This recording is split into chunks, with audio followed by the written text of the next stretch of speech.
Okay, I forgot the reason why, but there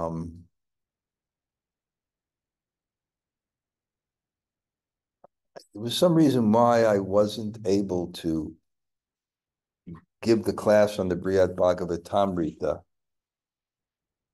Um, the last few days. So we're going to probably go back a little bit and catch up to where we are, and then we'll be continuous. But text 5, um,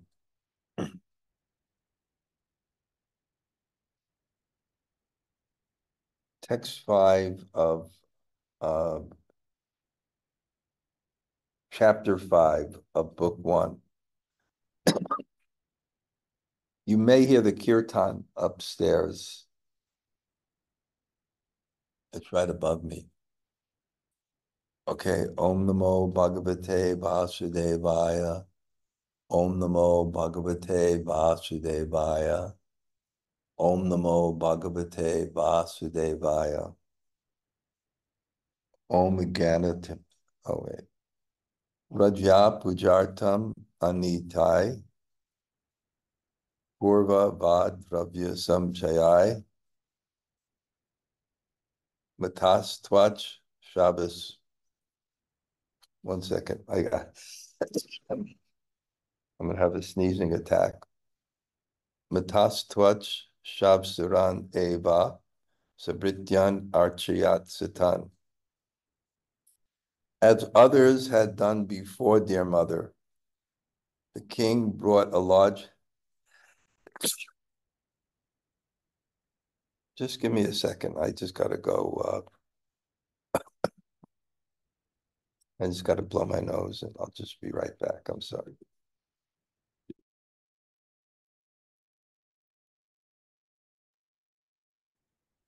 When I get these sneezing attacks, it takes a while, so we may be interrupted a few times. As others had done before, dear mother, the king brought a large assortment of items for worshiping Nārada. But Nārada took those items and instead worshipped your fathers-in-law and their servants. Before the Pandavas could reach Nārada at the door, the sage had already come close and offered his prostrate obeisances. Yudhisthira then at once arranged for paraphernalia for worship of Nārada. Although other devotees like Bṛhad had also tried to worship Nārada, Yudhisthira had the means to offer the opulence of royal worship. But as soon as Yudhisthira began the worship, Nārada stopped him, seized the items, and used them to worship the entire Pandava household, including the servants. Parikshit Maharaj's mother, being a close relative of the Pandavas, could feel special pride in hearing this account. Om Jnana Timirandasya Gyananjana Shalakaya Taksur Unmalatam Yena Tasmai Shri Gurave Namaha. I'll be back in 1 second. It's just going to take a second.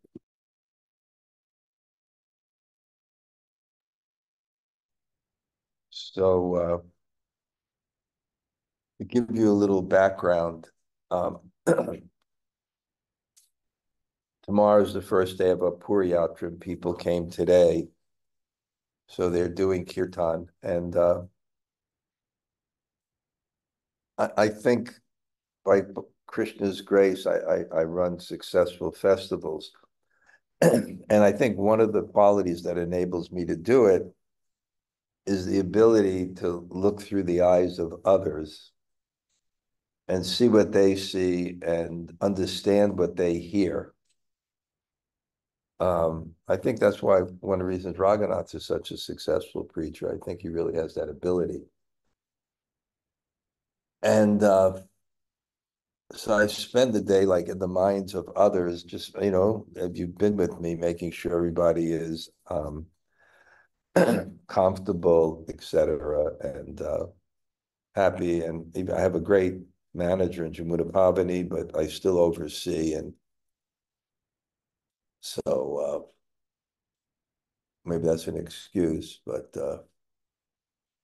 anyway, I'm going to give my seminar tomorrow, and the mission, Sri Chaitanya's mission, and Sanatana Swami's genius in presenting that mission,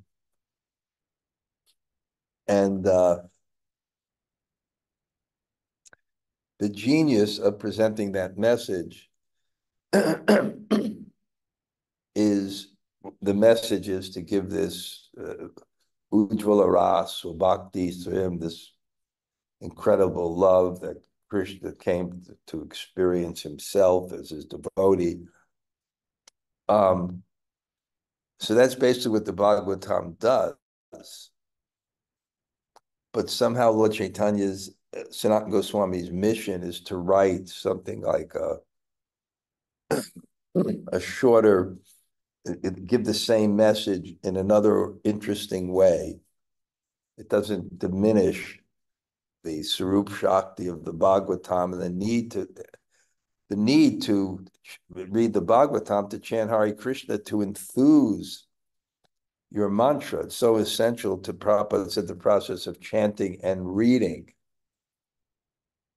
The Bhakti Lata Bij grows, through the universe, the lotus feet of Krishna. So these things parallel. So, the Bhagavatam's that's Sarup Shakti, but now he has to kind of communicate it. But not only communicate it, but what Lord Chaitanya is giving is the depth of it.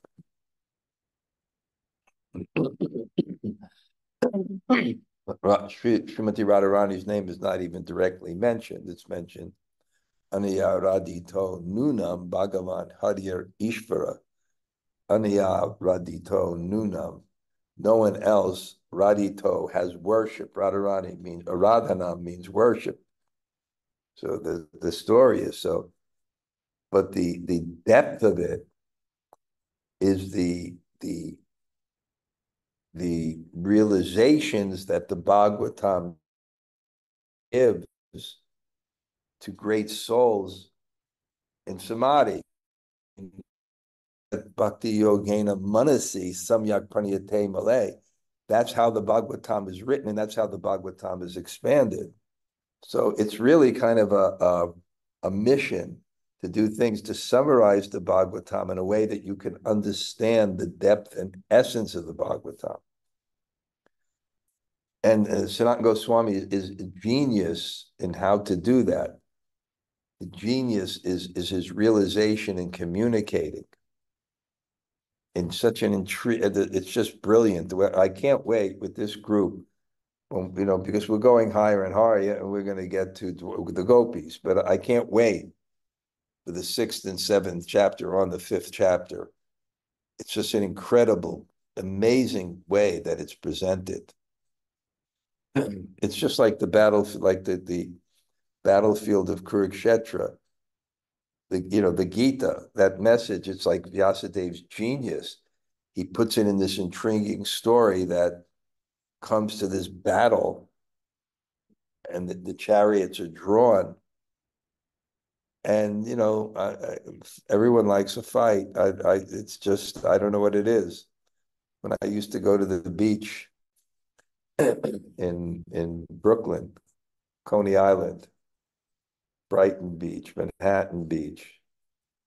You're on the beach, and then half the beach is just running to the other side, and someone's saying, fight, fight, fight. So the Gita has that, to get people's attention. How beautiful, how genius. So this Bṛhad-bhāgavatāmṛta has to get people's attention. And not only get people's attention, but to explain something which they're going to have to be very attentive and faithful, because it's going to be something a little bit, not little bit, far beyond the frame of reference of the ordinary person. which is the height of love, which is expressed in the height of distress. In this mood of separation. Because what is Chaitanya Mahaprabhu? He wanted to experience what Sri Radha experienced at the height of her love. It's God wanting to taste his own form and ecstatic love.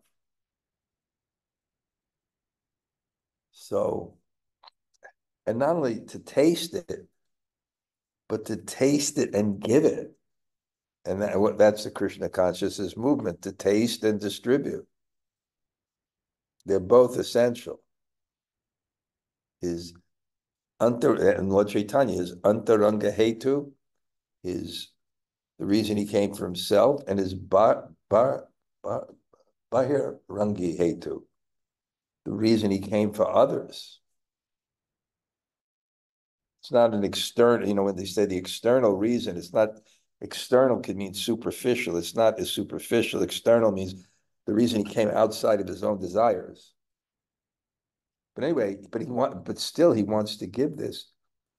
And one way that he does it, because following the Bhagavatam, is to fix up one's consciousness so that you can hear it without prejudice, without mental prejudice, intellectual prejudice, or relational prejudice. When I mean prejudice, prejudge it with something other than it is, based on your emotions, based on your intellect, and based on your identity. And therefore, to have him speak this truth, which is beyond a person's emotions, which is beyond a person's intellect, which is beyond a person's identity, or how to do it and give someone that mind, intelligence, and identity. Well, that's the Bhagavatam. And the way it does it is it presents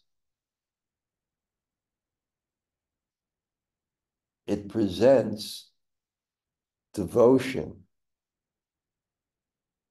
in different forms and different levels of ecstasy. So in other words, you're learning to recognize devotion. You're learning to understand devotion. That's what's happening in every one of these people that we're following. To understand devotion so that you can see devotion and get beyond the prejudice of your mind, the prejudice of your intellect, the prejudice of your identity.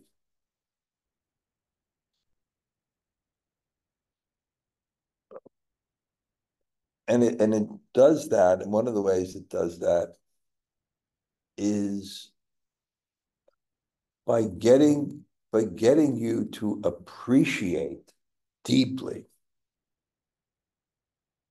what is pure devotional service and to recognize the symptoms of it. And here is a beautiful symptom of it. One doesn't want to be the center. He wants to be the servant of the center. And he has a different faith than we normally have. Our faith is to be the center. It's driving us. It's driving us on Facebook and Instagram and position and politics and sports. And, we are number one. We are number one. It's insanity. It's the wrong faith. So this is a different faith. This is the trust and the objective of serving the center. And one of the symptoms of that is, one, you don't want to be worshipped and you have no envy. Why is someone antithetical to the center? Why does someone not want to be the center?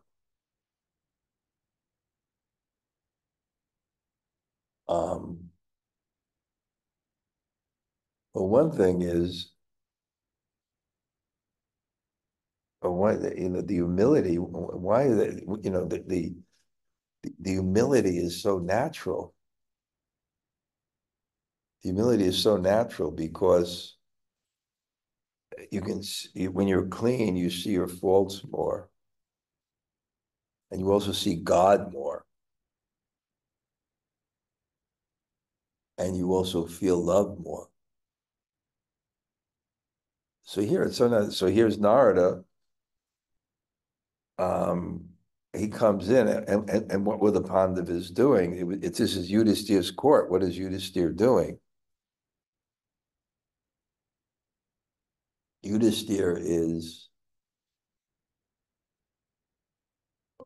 I think I discussed it already. They're making plans how they can bring Krishna there. But Nārada comes, and there's culture. There's culture.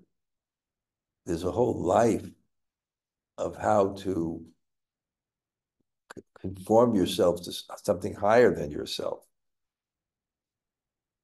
Because that's the consciousness that you need to realize God.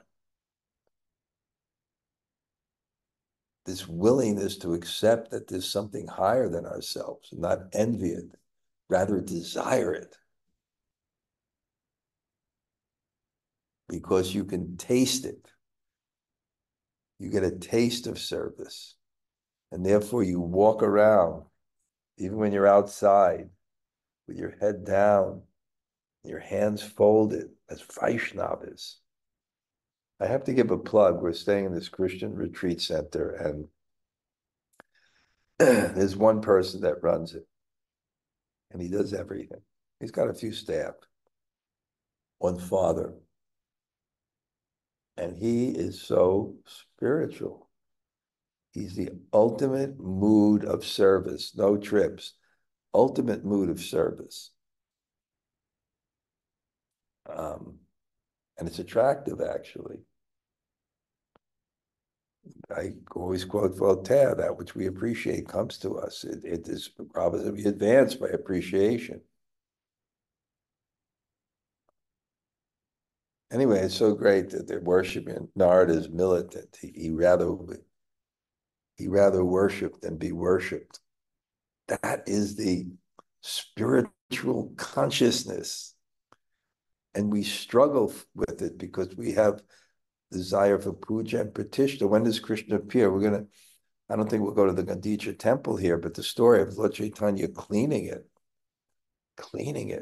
buckets of water from Indradyumna to Sarovar, and throwing them up on the ceiling because it's all marble and stone, and they're cleaning it. They're cleaning it.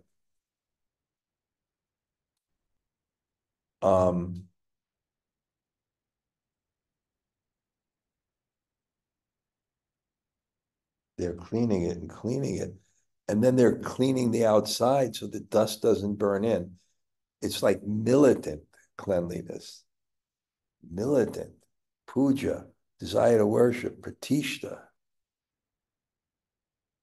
We're born with these qualities. The material body is that. So it's not natural for us. So Nārada grabs it and is charming to us. We can get a little glimpse to see the bliss of the position that's antithetical to ego. So he grabs it and he starts worshiping people. Nārada chanted at length the glories of the precious treasure which Hanuman had spoken. Krishna's favor on the Pandavas. Nārada accompanied his words by playing his veena. So now we're getting into more and more intimate levels of devotion, and perhaps a little bit more challenging to see the spirituality of that, as opposed to kind of reference. And not only the intimacy, but Krishna responds to the intimacy by Nara Lila, very kind of ordinary. So now you have to see it in that, because it's while Hanuman was a great servant, he didn't have that level of intimacy where Krishna actually served him. So, and then the thing about Nārada is that the real main spiritual quality is kirtan. You see it all through the Bhagavatam. I once gave a seminar in Sacchidananda Swami's Kirtan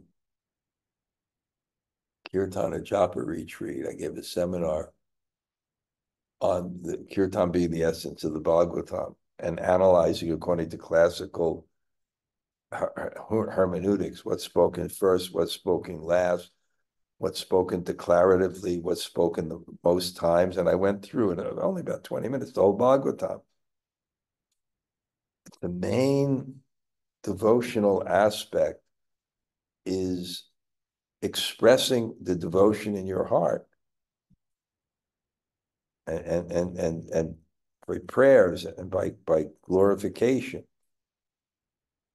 So naturally, when there's devotion, there's desire to sing and to pluck the notes, but to incite the psyche emotionally. So here he is. So he wants to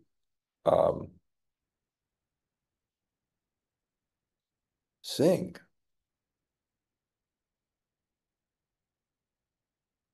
Sri Nārada said, "You are indeed the most fortunate person on the earth. The Lord of all lords of the universe is your dearest friend. He is your God, your spiritual master, your blood relation, your maternal cousin. He is your messenger, well-wisher, audio carrier, and charioteer."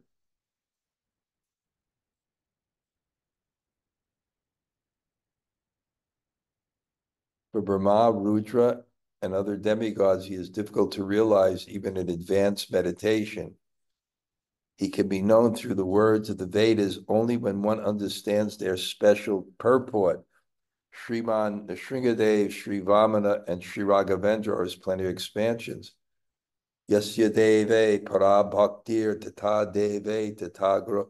One who has implicit faith in the spiritual master of the Supreme Lord, the imports of the Vedas are revealed.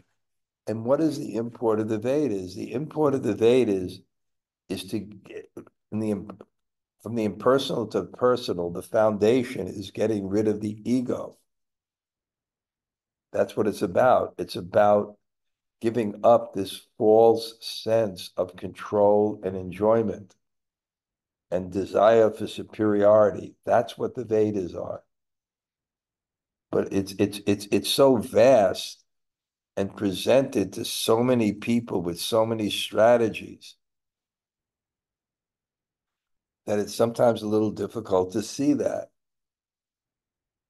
But the Upanishad said, one who has implicit faith in the spiritual master and the Supreme Lord, the imports are revealed. Why? Because you're practicing the imports of the Vedas by surrendering to Guru and Krishna. And therefore you get a realization of Sharanagati, surrender, a realization of resisting the ego. And therefore, with that realization, understanding, then you have the lens to see it. So he can be known through the words of the Vedas only when one understands their special their special purport. They are dulabha, Veda ukti. They're difficult to understand. Tatpara, the purports. They're what kind of purports? By the tatpara, the shesh, the vishesh, the specific. It's a little bit difficult to understand. And I always relate that to just a person. Why is bhakti the abhideya? Why is bhakti the means of realizing the absolute truth? Because the absolute truth is a person, and a person is their love, and that can't be understood by analysis. That can only be understood by experience. And that experience of God's love, that is something that we can look at two ways. One, it's something that is given. It's not something that can be controlled by knowledge, by force, by wealth, by power. You can only understand someone's love because the power is in that person to give it. And that's what so therefore bhakti or relationship or devotion, we can't create, like I said this in chanting the holy name, we can't create the holy name. We can only attract the holy name.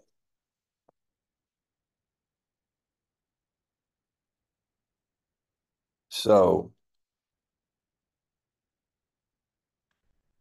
a nice kirtan upstairs.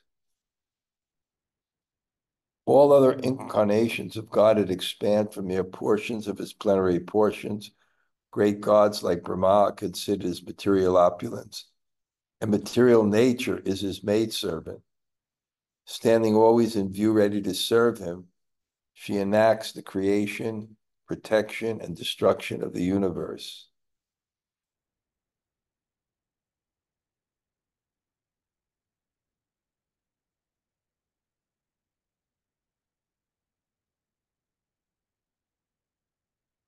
So what happens is Nārada is explaining that because he's looking for the topmost recipient of Krishna's mercy. Who can be the topmost recipient of Krishna's mercy when having an intimate relationship with what's described here as the Akila Rasamrita Murti, Krishna's Tus Bhagavan Swayam, the original personality of Godhead, standing always in view, ready to serve him. He's right there with you. Who? And there's a certain sweetness to that. I've been in Kerala, I was studying the Bṛhad-bhāgavatāmṛta, the Gop Kumar story with Niranjan Swami and Bhaktivedanta Goswami. And there was some kind of point that this sweetness is the real sweetness of Krishna is his ordinary dealings are purely his mercy because he's in such a superior position.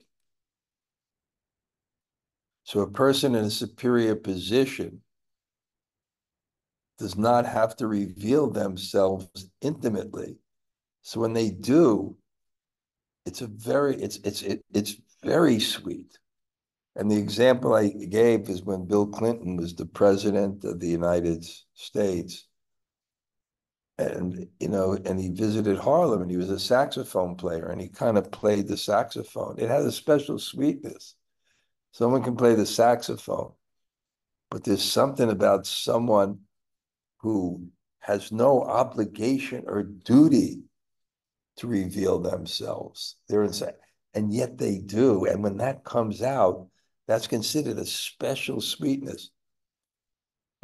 And that's why Nara Leela with Krishna is Muckinshore when he steals the butter. It's not just stealing butter, but who's stealing butter? It's this person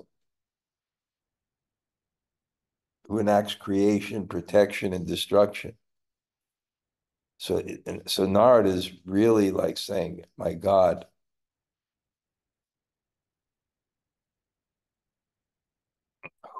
look who is intimately relating with you.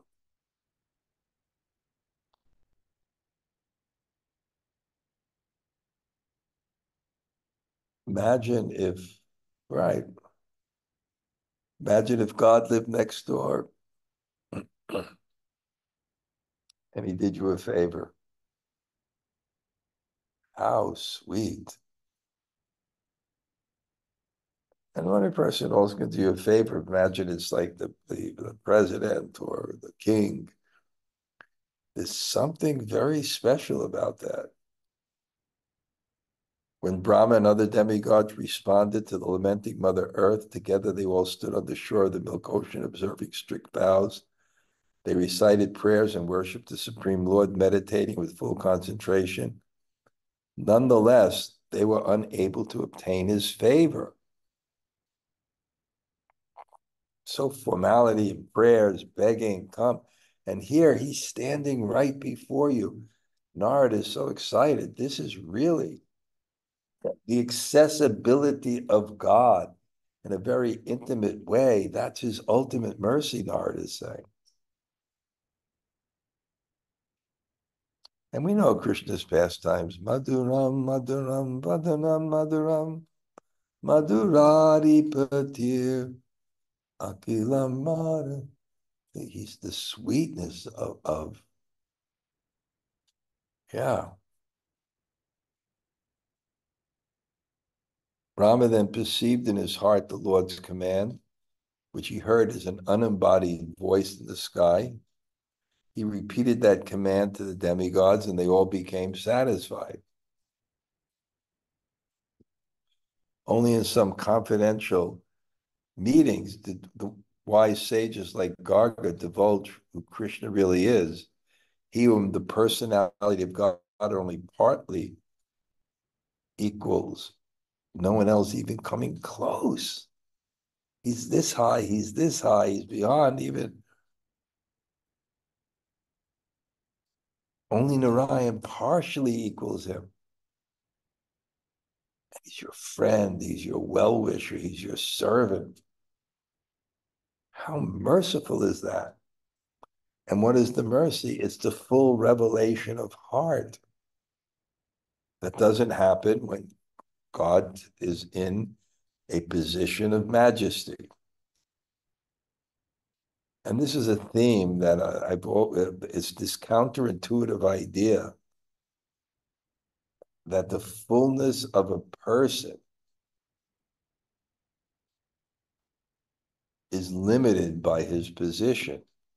And therefore, the supremacy of a person is specifically when he sheds the supremacy of his position. And Nārada is just saying, this is amazing. This is amazing. Thus we hear of Sri Krishna's presence in Mathura city as the deity called Durga Vishnu, Mahari, Mahavishnu, and Mahanarayan. We can only pray to satisfy him through our disciplines of silence, peace, and devotion. But being naturally submitted with you, he has even submitted himself to your control. When you submit someone to your control, one way in which that is done in the pure sense is love. Love means you want to please someone, so their desires control you, or at least their needs control you. So when they're saying, Nārada is saying, he submitted himself to your control, it's being, look how much he loves you.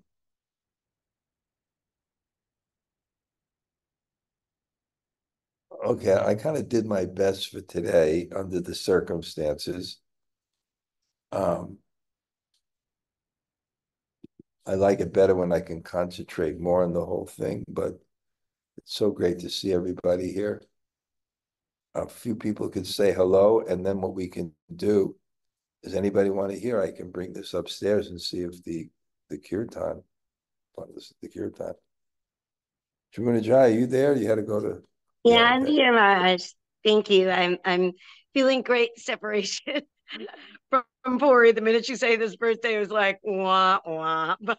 So yeah. Thank you. I think next year I'll make a concerted effort. I think next year I won't have the Govardhan retreat. I'll do it like I did last time. You come to Puri, and then you, if you want, you could stay longer. You could meet me there. Yeah. Yeah, I'm just picturing it in my mind and picturing everything. So thank you for bringing it. At least I have the image in my mind. But you've said this many, many times, but the way you just said this, when I wrote notes, you said the fullness of a person is limited by their position. And you've said that many, many times, but I love the way you said that the fullness of a person is limited by their position. Was just so wonderful in that. The full revelation of a person. Full revelation, yes. Full revelation of a person. And that notion of that's the mercy, is that God is choosing to reveal himself, is just really beautifully said this morning. So I really love that. What can be a greater gift than God's love? I mean, if you accept God, what can be greater than, we all know in relationships, our greatest pleasure is if we feel some love and love. Yeah. So what can be greater than that relationship? And we know that his energy is that relationship too. The essence of the Dini Shakti is Krishna Prem. Okay. So wonderful. Thank you, Raj. Okay. Anybody else say hello? Gail, you have one of your questions if you're still there? Hi, Krishna Maharaj. No, I mean, I don't have a question. I also just really appreciate hearing how the CEO of a company comes down and helps the janitor sweep or do his job, which is the way I once heard the same point presented. It was really touching. Thank you, Maharaj. Wow, that's nice. Thank you. Anybody else say hello? Maharaj, I'd love to say hello. It's Kelly Becker here. Kelly, that's great. And we're starting to get together, our Columbia retreat. I have a godbrother that's now coming, and his wife is an Ayurvedic doctor and a medical doctor. And she'll give one seminar like on a Saturday. And the godbrother is also a kirtanier. So hopefully we're starting to build up some momentum for that retreat. Okay, and we'll see you there. Great. Yeah. Okay, thank you. Okay. Anybody else like to say hello? Hare Krishna Maharaj, Amla, thank you for class. Wish I was in Puri with you, serving you and the Vaishnavas. I wish you were here too. We don't have anybody like you that's just going up and down the stairs with those chairs. Yeah, and hopefully next year. You don't look, with that blanket you got, you don't look like you belong there in New York. You look like you belong in India. Soon, Krishna willing. Okay. Thank you. Okay. Anybody else say hello? Hare Krishna Gumaraj, Tota Gopinath here. Great to see you in Puri. Yeah, Puri is great. Excellent. Yeah. Okay, anybody else? Hare Krishna Gumaraj, Slagavinda. And Bṛhad, thank you for class. Okay. We'll see you soon, right? I think it's maybe like a week almost, right? 6 days, not counting. We're going to make the most out of it. And I think I told you I have this idea. And when we're in Govardhan, we have about, I think, 10 people.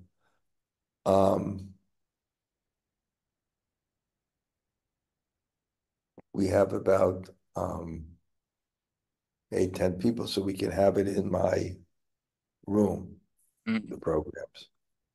And what I do is every evening, I'm going to bring a different person. Jai Jagannath, 2 evenings.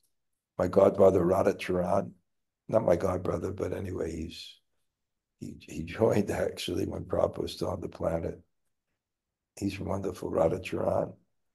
And we'll invite him over one night. And Bṛhad-bhāgavatāmṛta. Mm. One night we'll have a Kinchana Krishna. And we'll go more Parikram. I think we'll do Nandagaon. And I have someone taking us to Nandagaon. There's this devotee named Savya-sachi. He's it's like a very special guy. I know him well. He lives out in Govardhan. He actually is a genius in mechanical and technical things.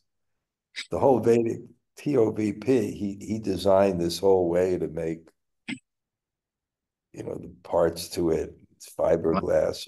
Same thing here.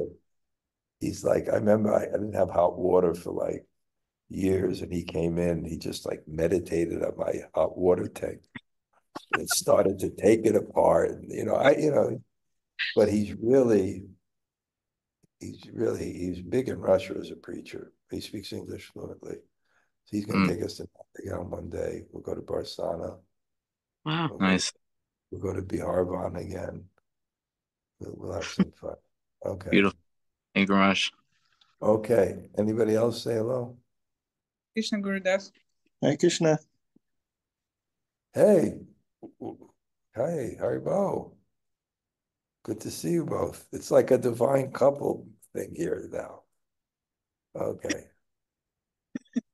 25th at your house, right? Gorpanim, we're going to do it at your house, right? Great. Yeah? Wait already. Okay.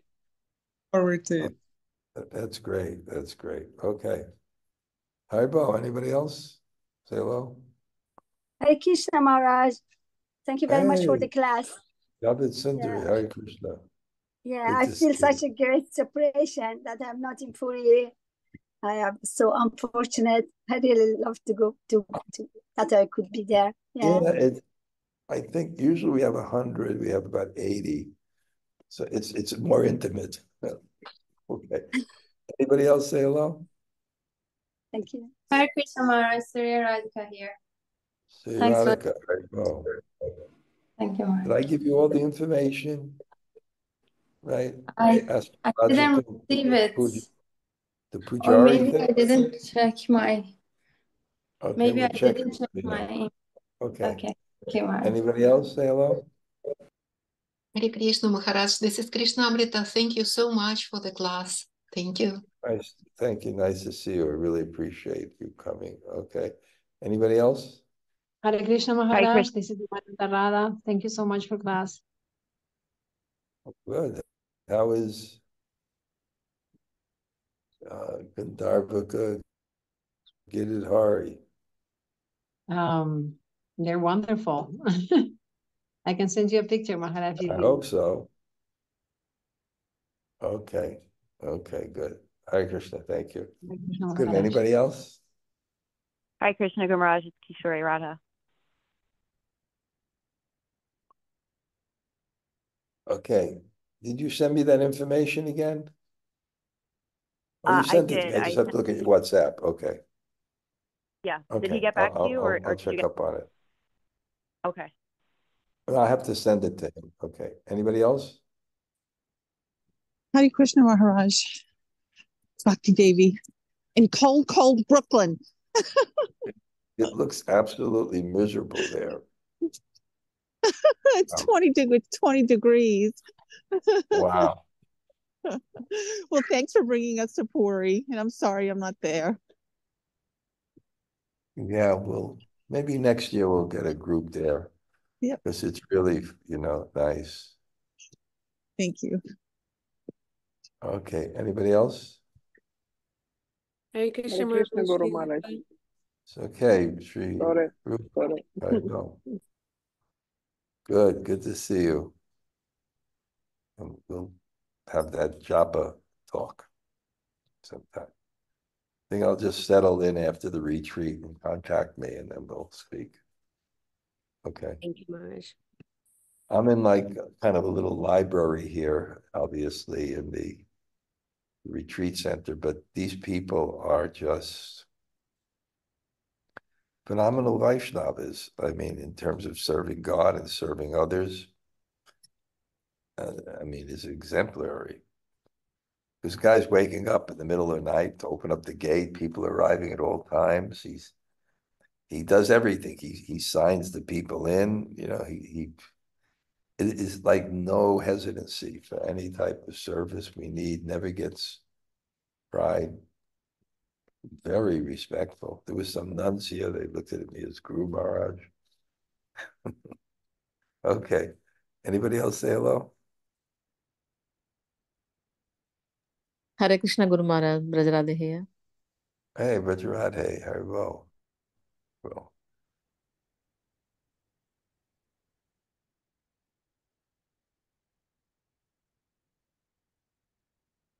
I'm trying to figure out what's going on upstairs with him.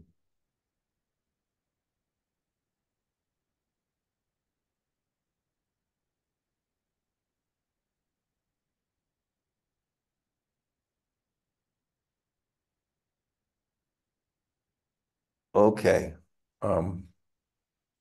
I think pretty much the kirtan is finished, but I'll walk upstairs and I'll see if there's anything going on. But it looks like the A team is kind of taking